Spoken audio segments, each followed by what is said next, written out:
Hi, my name is Marcelle SP and my project is on the protein expression of the SP185/333 gene family in the immune system of purple sea urchins. Purple sea urchins are part of the echinoderm phylum, a subgroup of the deuterostomes, which encompasses both purple sea urchins and humans. The most common model organism for human immunity is the mouse. However, the mouse has an almost identical immune system to humans. The purple sea urchin, on the other hand, provides an evolutionary model for how the adaptive immune system began. It can tell us the underlying functions and workings of our immune system. This can help us develop treatments for immune-related diseases and disorders.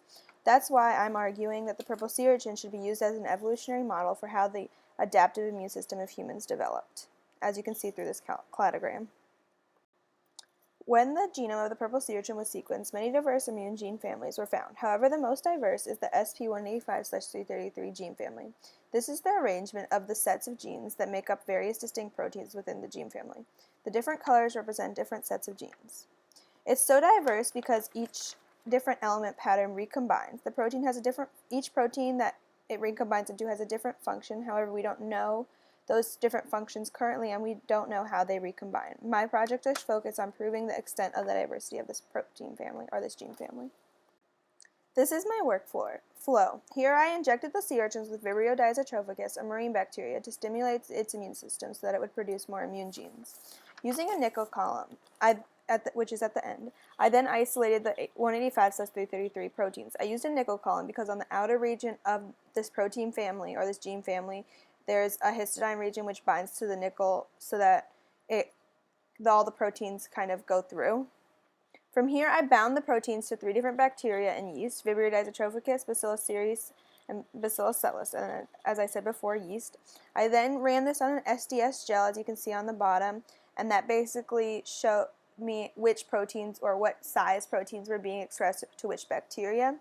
I then translated that onto a Western blot, which you can see in further slides.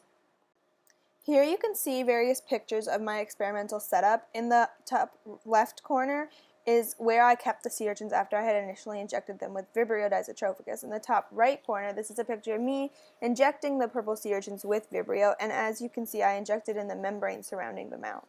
In the bottom left picture is a sea urchin after I had cut it open and taken out all of its coelomic fluid, which is housed in the gut region, which is that region that you can see open right there. Around that is that orange stuff, which is the gonads, and we can tell that this is a male sea urchin because the white stuff surrounding or on top of the gonads is sperm.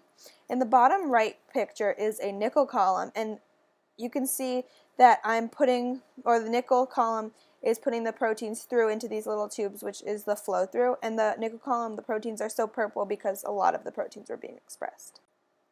These are my results. This is a picture of my Western blot. And so this is the 3 different bacteria and yeast, and the thick lines on either side are the flow through, which is the control group that I used.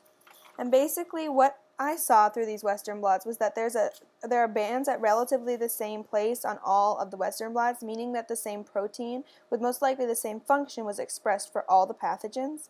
But there are also different bands at different points, meaning different proteins, implying the sea urchins responded with other specific responses. I did 5 sea urchins. All of the blots look very similar to this one, however this one was the best quality.